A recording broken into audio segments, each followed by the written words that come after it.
అల్లాహ్ పట్ల ఎన్నడూ నిరాశ చెందవద్దు. ఆయన కరుణ అపరమైనది. ప్రతి పనిని బిస్మిల్లాహ్ తో ప్రారంభించండి. ప్రార్థన ఒక విశ్వాసికి చిహ్నం. సత్యాన్ని పలకడం ఉత్తమమైన అలవాటు. చిరునవ్వడం కూడా ఒక దానమే. తల్లిదండ్రులకు సేవ చేయడం స్వర్గానికి మార్గం. సహనం పాటించే వారితో అల్లాహ్ ఉంటాడు. ఇతరులను క్షమించడం సజ్జనునికి చిహ్నం. ప్రతి మంచి పనికి అల్లాహ్ తప్పకుండా ప్రతిఫలం ఇస్తాడు.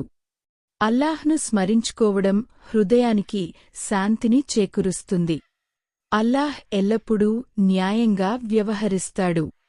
చిన్న మంచి పని కూడా ఎప్పుడూ చిన్నది కాదు. ప్రతిరోజూ పశ్చాత్తాపపడవలసిన రోజే. ఇతరులపై కరుణ చూపేవారిపై అల్లాహ్ కరుణ చూపిస్తాడు. కోపాన్ని అదుపులో ఉంచుకోవడం ధైర్యం. ఖురాన్ హృదయానికి మార్గదర్శనం మరియు కరుణ. అల్లాహ్ ప్రసాదించిన అనుగ్రహాలకు కృతజ్ఞతతో ఉండండి. ప్రార్థన ఒక విశ్వాసికి అత్యంత శక్తివంతమైన ఆయుధం. ఎవరినీ బాధపెట్టకపోవడం కూడా ఒక గొప్ప దయ. ప్రతి కష్టంతో పాటు అల్లాహ్ సులభాన్ని కూడా కల్పిస్తాడు.